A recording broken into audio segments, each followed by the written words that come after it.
We make seafood paella for dinner tonight.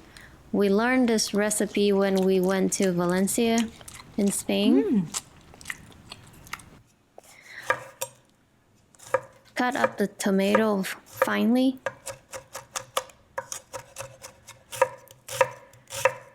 Dice some onions.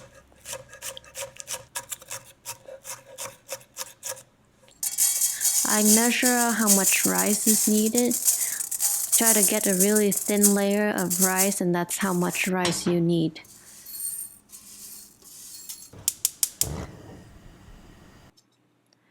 Put some olive oil in the pan, a tiny bit of salt. Put the scallops and cook it lightly.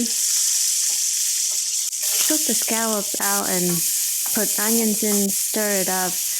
Add tomato, keep stirring until it dry out and start sticking into the pan.